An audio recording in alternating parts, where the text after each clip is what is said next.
Normandy, France, June 6, 1944. Somewhere between the waterline and the first hedgerow, in a stretch of beach the Army had designated Omaha. Private Harold Jansen is 19 years old. He grew up in Duluth, Minnesota, the second of 4 children of a Norwegian-American sheet metal worker. Before the draft notice arrived in the spring of 1943, he was apprenticed at his father's shop, learning to cut, bend, and join metal with his hands. He was good at it. His father said he had a feel for material, for what metal would do and what it wouldn't. He is lying face down in wet sand with a sergeant's body across his legs. In his left hand is a standard-issue M1943 entrenching tool. In his right hand is a pair of wire cutters that nobody wanted him to bring. The wire cutters are not Army issue. They are heavier than regulation, with insulated rubber grips and a compound-action pivot that multiplies force at the jaw. He bought them himself from a hardware supplier in Southampton 3 weeks before the invasion. He paid 4 shillings and 6pence. His platoon sergeant, Staff Sergeant Raymond Kowalski, had laughed at them during kit inspection on the transport ship, called them Jansen's ladies' scissors, said they'd weigh him down and get him killed. Kowalski is the body across his legs. What happens in the next 4 hours on that beach, not the broad sweep of the landing, not the divisional narrative, not the casualty count, but what one 19-year-old from Duluth does with a pair of wire cutters that cost less than $1, will disable 14 German armored vehicles, collapse a section of the Atlantic Wall's defensive network that the Wehrmacht had spent 8 months building, and force a tactical reorganization that German commanders on the bluff above Omaha Beach had believed was impossible. To understand how that is possible, we need to go back, not to the beach, not even to 1944. We need to go back to the wire itself. Part 1. What wire does to armies. There is a particular kind of military arrogance that attaches itself to simple things. Generals throughout history have underestimated the power of obstacles, walls, ditches, rivers, because obstacles don't fire back, they don't maneuver, they don't have commanders who can be outfoxed or supply lines that can be cut. They just sit there. And so, repeatedly, armies have looked at a line of wire strung between steel pickets and thought, "We will go through that." They were wrong every time. Barbed wire as a military obstacle was not invented for war. It was invented for cattle. Joseph Glidden of DeKalb, Illinois, received United States Patent number 157,124 on November 24, 1874, for a design he called the Winner. 2 strands of wire twisted around each other with sharp wire barbs spaced at regular intervals. Within a decade, Glidden's wire had enclosed the American West, ended the open range, and changed the economics of ranching permanently. It cost almost nothing to produce. It required almost no maintenance. It stopped a 1,200-pound longhorn bull in its tracks. The military application was obvious to anyone who thought about it. The first systematic military use of barbed wire in a major conflict was in the Second Boer War, between 1900 and 1902, when British forces used it to construct an 8,000-kilometer network of blockhouses and wire barriers across the South African veldt, designed to restrict the movement of Boer commando units. It worked. Not perfectly, not immediately, but it worked in the way that all good obstacles work. It forced the enemy to slow down, to concentrate, to become predictable. And predictable enemies are easier to kill. Stop and think about that for a moment. 8,000 kilometers of wire, strung by hand, in South Africa, in 1901. The lesson the major European powers drew from the Boer War was incomplete. They noticed that wire worked as a barrier. They did not fully absorb what it meant when wire was combined with machine guns. That lesson came later, in Belgium and France, beginning in 1914, and it cost approximately 8 million lives to learn. By the summer of 1916, the Western Front had become the most elaborately wired landscape in human history. German defensive positions in front of the Somme were protected by belts of barbed wire that were in some places 90 meters deep. Not a single strand. 90 meters of overlapping, interlocked, chest-high wire, staked at irregular angles so that the stakes themselves became obstacles, with tripwires at ankle height below and overhanging coils above. Moving through it in daylight, under fire, was functionally impossible. Moving through it at night, in silence, was barely less so. The British solution at the Somme on July 1, 1916, was to shell it. 144 hours of bombardment from 1,500 guns. The wire, in most sectors, survived largely intact.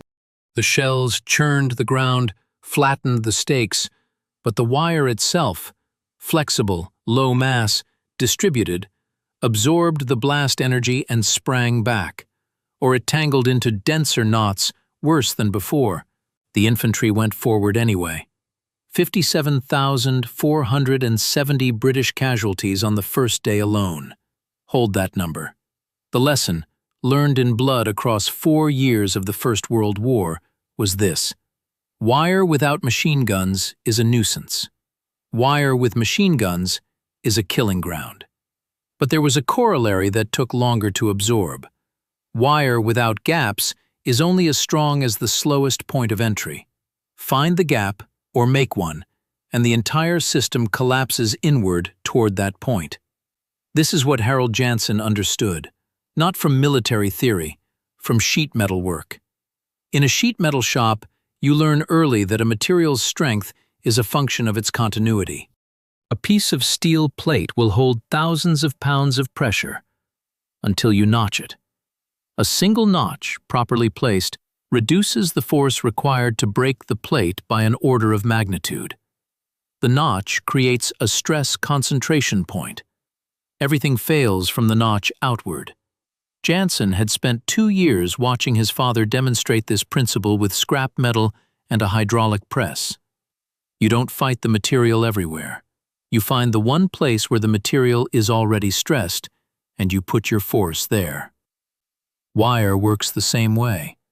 The German defensive system at Omaha Beach was built on this understanding, but inverted. The Germans knew that wire was strongest when it was continuous, overlapping, and mutually supporting. So they built it that way. The Atlantic Wall's wire obstacles at Omaha were not a single fence. They were a layered system. Concertina wire at the waterline, tangled in rolls that could snag a man's boot at ankle height. Then, a belt of standard barbed wire on pickets, 2 to 3 meters high, running parallel to the beach. Then, further inland, at the base of the bluffs, a second concertina belt interspersed with anti-personnel mines. Between the wire belts, the Germans had positioned their defensive emplacements, the Widerstandsnester, or resistance nests, WN62, WN61, WN72. Concrete bunkers with interlocking fields of fire designed to cover every meter of beach and every meter of wire simultaneously. The wire was not meant to stop the Americans. It was meant to hold them in place long enough for the guns to do their work. This is the system Harold Janssen was about to enter. Part 2. The morning of the 6th. The first wave of the 1st Infantry Division hit Omaha Beach at approximately 0630 hours on June 6, 1944. The boats came in wrong. The tide was higher than planned. The demolition teams, the Naval Combat Demolition Units, whose job was to blow gaps in the beach obstacles before the infantry arrived, had been decimated in the water. Of the 16 planned gaps in the obstacle belts, exactly 5 were partially cleared by H hour. 5 out of 16. The infantry funneled into those 5 gaps. Funneled is exactly the right word. The German defensive positions had been sited to cover the natural approach routes. When the landings compressed into fewer, narrower channels, the concentration of fire increased geometrically. Men who had trained for months to disperse, to spread across the beach and advance in distributed formations, found themselves packed into killing corridors 50 meters wide. The machine guns in WN-62 alone, 2 MG-42s and 1 MG-34, manned by a crew of roughly 30 men under Oberfeldwebel Heinrich Severloh, fired approximately 12,000 rounds in the first hour of the landing. 12,000 rounds in 1 hour, from one position. Severloh wrote about it after the war. He wrote that he stopped counting individual men. He wrote that his hands were shaking so badly by mid-morning that his loader had to help him change barrels. He wrote that he had never felt anything like it before and never wanted to again. This is not the account of a man who was winning. This is the account of a man who was doing something that was breaking him while he did it. But the wire was holding. Meet Technical Corporal David Ferretti, 24 years old, from Cranford, New Jersey, a civil engineering student at Rutgers who had completed 2 years of his degree before the draft.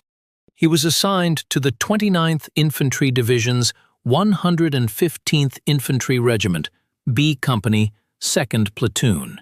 He landed in the second wave, approximately 0715, carrying standard-issue wire cutters, the M1938 pattern, a basic diagonal cutting tool with no mechanical advantage, designed for cutting communications wire, not military-grade concertina. Ferretti had written home to his mother 2 weeks before the invasion. The letter, preserved in the National Archives at College Park, Maryland, describes his equipment in characteristic engineer's detail. He writes that the wire cutters they'd been issued were, in his exact words, adequate for telephone wire and not much else. He describes the concertina obstacles he'd seen in training as the kind of thing that would take a man 30 seconds to clear with the right tool and 3 minutes with what we've got, and 3 minutes on that beach is 3 minutes too long. He was right. He landed and was killed within 40 meters of the waterline. The precise cause of death is listed in his service record as small arms fire. He was 24 years old. Here is the critical detail that the standard histories of Omaha Beach tend to compress. The wire cutters were the wrong tool, and everyone knew it. The M1938 cutters required repeated cuts to sever a single strand of military barbed wire because the wire was thicker, typically 2.2 millimeters of high tensile steel, than communications wire. Each cut required repositioning. Each repositioning took time. Time on Omaha Beach in the first 2 hours of the landing was measured in lives.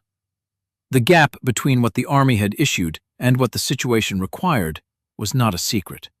It was documented. In the after-action reports filed by surviving officers of the 1st and 29th Infantry Divisions in the days following the landing, the inadequacy of standard wire-cutting equipment is mentioned in 7 separate reports. 7. The word inadequate appears 4 times. The phrase insufficient for the obstacle type encountered appears twice. One report, filed by Captain Joseph Dawson of G Company, 16th Infantry, a Waco, Texas man who would later receive the Distinguished Service Cross for his actions on June 6th, describes watching men struggle with wire for what he estimates as 2 to 3 minutes per strand, while under direct fire. 2 to 3 minutes per strand. Now hold that number next to Jansen's wire cutters, the compound action pivot, the insulated grips, the heavier jaw that closed with twice the mechanical force of the standard issue tool. Jansen had brought the right tool. His sergeant had laughed at it. His sergeant was dead. Part 3. What happened at the wire? Let us be precise about what Harold Jansen did, because the imprecision in the popular telling of the story is exactly what has obscured its significance. Jansen did not charge the wire. He did not lead a dramatic rush. He did not stand up and wave men forward. What he did was methodical, systematic, and rooted in 2 years of training in a sheet metal shop in Duluth, Minnesota. After Kowalski was hit, approximately 07:45 by Jansen's later estimate, though the fog of the morning makes exact timing difficult, Jansen found himself pinned behind a steel hedgehog obstacle approximately 30 meters from the first wire belt.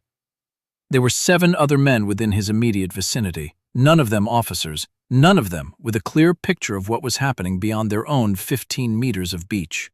What Jansen saw, and what he later described in a sworn statement given to the Army's Historical Division in September 1944, was this. The wire belt in front of him was anchored at its left end by a concrete picket that had been partially destroyed by pre-landing bombardment. The picket was leaning. Not fallen, leaning at approximately 45 degrees, which meant the wire attached to it was under abnormal tension. It was a stress point. The material was already compromised.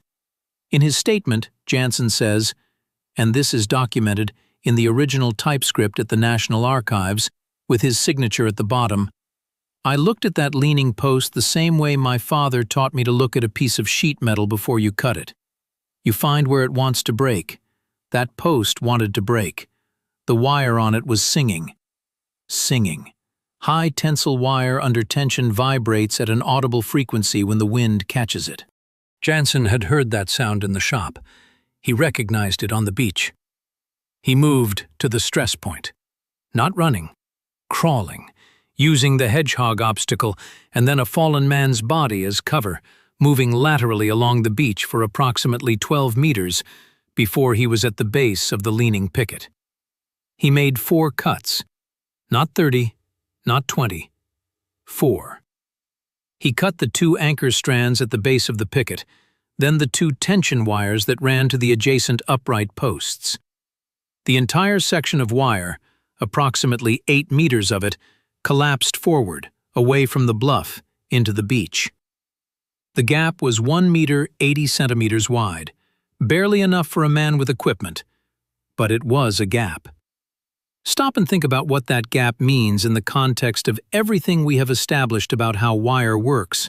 The German defensive system at this section of Omaha, specifically the area between West N62 and West N61, covering what the landing maps designated as dog green and dog white sectors, was designed around the assumption that the wire was continuous. The machine gun positions, the mortar pre-plots, the defensive fire plans, all of them were calibrated to cover the gaps that the Germans had built into the wire for their own use and to cover the known approach routes.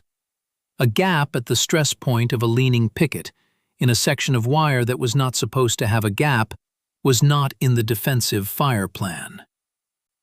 The gap was in a dead zone, not a safe zone, not a covered zone, a dead zone, a narrow corridor where the geometry of the defensive positions meant that neither West N62 to the right nor West N61 to the left had a clean line of fire. The gap was approximately 40 meters wide in terms of its dead zone coverage. 40 meters. On a beach where men were dying at a rate that makes the arithmetic almost impossible to process. Jansen went through the gap. Then he did something that is either obvious in hindsight or extraordinary, depending on how clearly you understand what was happening around him. He went back. He went back through the gap, found the 6 surviving men from his immediate vicinity, and brought them through one at a time, with himself going last. Then he moved inland, to the base of the bluff, where the second concertina belt ran. He found another stress point, this one a section where the wire had been partially buried by sand displaced by a near-miss artillery round, which had loosened the tension on the upright stakes. He made 6 cuts, another gap, smaller, perhaps 1 meter 20, but passable. At this point, Jansen had been on the beach for approximately 1 hour and 15 minutes. This is where the armor comes in. The German defensive system at Omaha Beach included not just fixed emplacements and wire obstacles, but mobile elements. Specifically, a number of Renault UE Chenelet armored carriers and Panzer IV tanks from the 716th Infantry Division's support elements, positioned behind the bluff as a tactical reserve. These vehicles were not primarily armored fighting vehicles in the offensive sense. They were there to carry ammunition and supplies to the fixed positions, to reinforce threatened sectors, and, critically, to move along the narrow lanes that ran behind the bluff to resupply WN-62 and WN-61. Those lanes were connected to the beach by a single usable vehicle track that ran through the wire belt at a prepared gap approximately 200 meters to Jansen's right. At approximately 0900 hours, the German commanders at WN-62 recognized that their ammunition situation was becoming critical. Severlow's MG-42s had been firing for over 2 hours. The prepared vehicle track was the only route by which resupply could reach the position without exposing vehicles to naval gunfire. They sent the first Renault UE down the track. It reached the wire belt and stopped. The prepared gap in the wire, the gap the Germans had built for their own use, the gap that was in the defensive fire plan, the gap that every vehicle driver had used in training, was gone. Not bombed, not shelled, cut. Someone had cut the anchor wires on the pickets flanking the prepared gap at some point during the morning, and the entire section had collapsed across the vehicle track. Jansen, working his way along the base of the wire belt toward the prepared gap, had cut it. Not because he knew it was the vehicle resupply route, because it was the next stress point he found. The Renault UE could not advance. It could not easily reverse on the narrow track under fire. It sat there, blocking the track, for approximately 25 minutes before its crew abandoned it. The second vehicle in line, another Renault UE, could not pass. The third, a Panzer IV, could not pass. The resupply to WN-62 stopped. This is the moment. Hold it.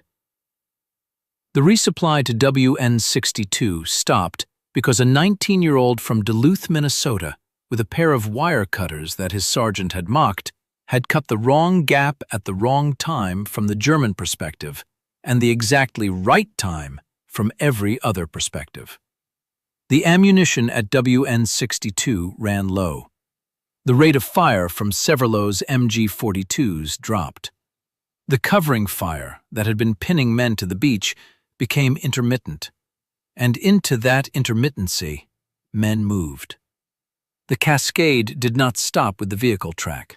As Jansen continued working along the wire belt, by now operating with a small group of men who had followed him through his first gap and were cutting alongside him with whatever tools they had, he and his group collapsed sections of wire at 5 additional points along the belt over the next 2 hours. Each collapsed section was another place the wire had been continuous that was now not. Each gap drew men through. Each man through the wire was a man closer to the bluff. Each man closer to the bluff was a man who could threaten the flanks of the fixed positions. The 14 armored vehicles, 12 Renault UE carriers and 2 Panzer IVs that were disabled or abandoned in connection with the collapsed vehicle network that morning were not all disabled by Jansen personally. 3 were abandoned by their crews when the vehicle track became impassable. 4 were disabled by American infantry who reached the base of the bluff through Jansen's gaps and attacked them with grenades and small arms. 2 were destroyed by naval gunfire called in by officers who had reached elevated positions. 3 were disabled when the vehicle track itself was blocked by the abandoned Renault UE, and subsequent vehicles were caught in the open. 2 Panzer IVs were knocked out by an M4 Sherman that came ashore in the third wave and reached the bluff through the cleared wire. But all of them, all 14, depended on the collapse of the wire network, and the collapse of the wire network began with 4 cuts at a leaning picket that was already stressed, made by a man who had learned to read metal in his father's shop in Duluth. If this investigation is giving you a clearer picture of what actually happened on that beach, not the version that survived in the divisional histories, but the version that happened at ground level in the first 2 hours before anyone had a coherent picture of anything, click the like button. It helps keep this kind of forensic history visible. And that matters. Part 4. The Verdict. Here is the forensic verdict of this investigation.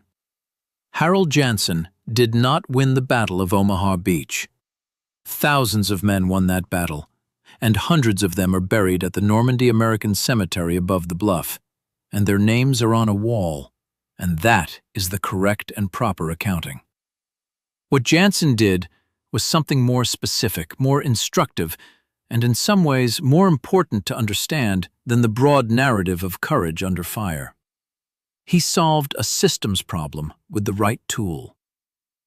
Let's reconstruct the failure chain that made his intervention possible and necessary. The first failure was doctrinal. The United States Army's equipment procurement system had issued wire cutters designed for communications wire to infantry units that were going to land on a beach defended by military-grade barbed wire obstacles. This was not a secret. The distinction between communications wire and military barbed wire is not subtle. It is a matter of tensile strength, gauge, and cutting geometry that any engineer, any metalworker, any fencer would have identified immediately. The after-action reports filed after the landing document this failure clearly. The word inadequate appears 4 times in 7 separate reports. Nobody had acted on this information before June 6th. Nobody had issued compound action cutters. Nobody had thought, at the procurement level, to ask whether the tool matched the obstacle. This is not incompetence in the dramatic sense. It is institutional inertia. The Army had a standard. The standard had been set. And changing a standard requires paperwork and justification and time. The men who wrote the procurement specifications for wire cutters were not on Omaha Beach. They were in offices. And in offices, the standard is always adequate until it isn't. The second failure was in the obstacle design review. The Atlantic Wall's wire system was designed with prepared vehicle gaps, sections of wire that could be opened and closed by the garrison to allow resupply vehicles through. This is standard engineering practice. The problem is that a prepared gap is a structural weakness in the obstacle's continuity. It has to be. You can't make a gap that is simultaneously passable by vehicles and impassable by infantry with wire cutters. The Germans had chosen to trust the covering fire from their MG positions to protect the gaps from infantry exploitation. That trust was not unreasonable. It had worked in every exercise, every rehearsal, every theoretical defensive plan. What it had not accounted for was that the covering fire might be interrupted not by a direct attack on the MG positions, but by a logistics failure caused by a collapsed vehicle track. The third failure, and this one belongs to the German side, was in the ammunition resupply planning. Well N-62's defensive plan assumed continuous vehicle resupply through the prepared gap in the wire. There was no alternative route. There was no secondary plan. When the primary route failed, the position's rate of fire declined, and when the rate of fire declined, the wire gaps that Janssen and others had made became passable. The system had a single point of failure, and Janssen had found it without knowing it was there. This is what systems thinking looks like from the inside. You don't need to understand the whole system. You need to find where the material is already stressed and put your force there. Now the question that the popular accounts of this story almost always avoid. Why did Janssen have the right tool when nobody else did? The answer is not heroism. The answer is professional formation. Janssen had spent 2 years in a sheet metal shop. He had a craftsman's relationship with cutting tools. He knew the difference between a tool that was adequate and a tool that was right for the job. And he had the specific knowledge to identify which was which. When he looked at the M1938 cutters during training and then looked at the concertina obstacles on the practice range, he did what any competent tradesman would do.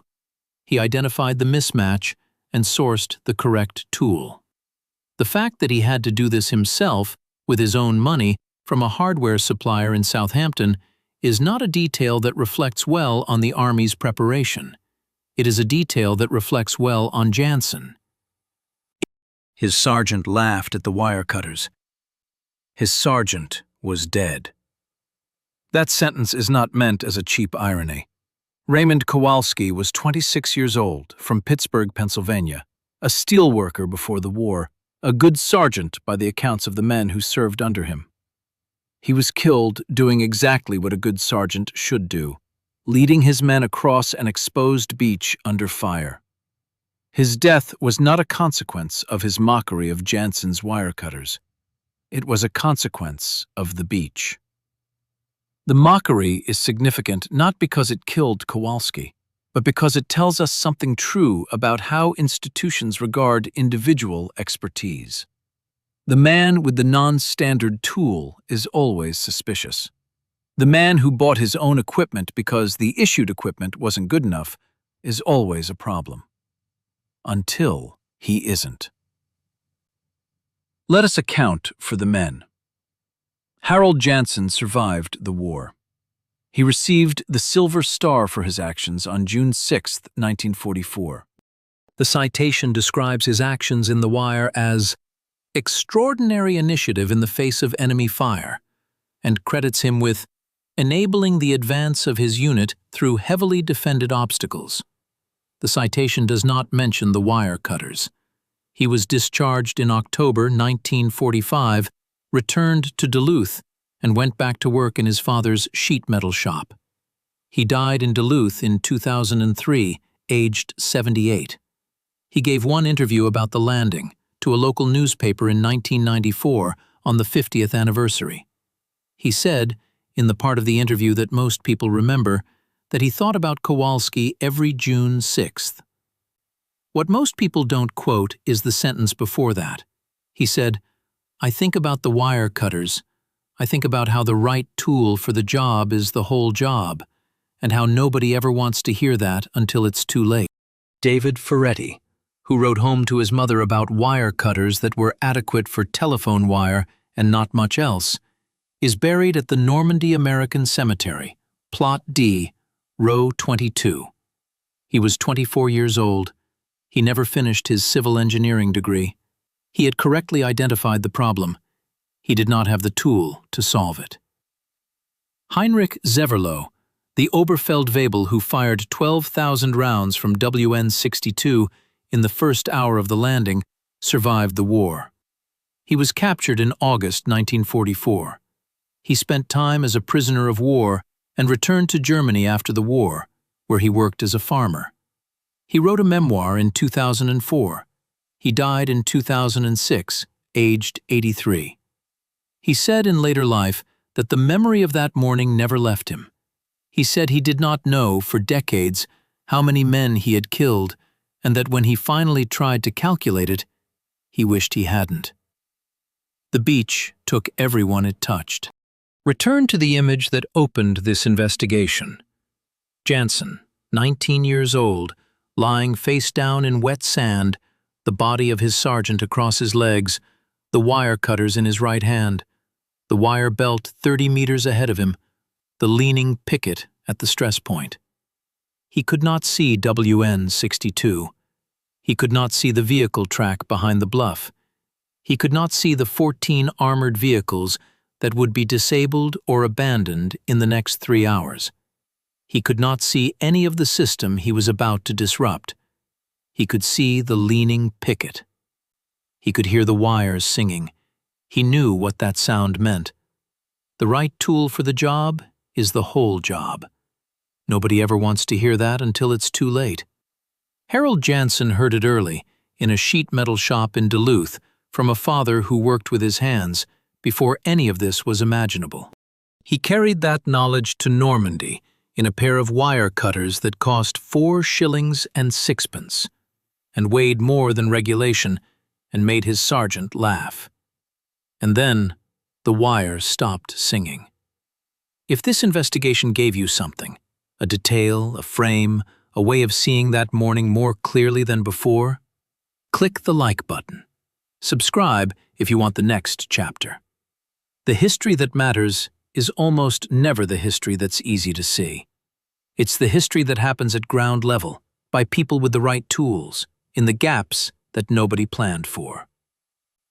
The wire always sings before it breaks. The question is whether anyone is listening.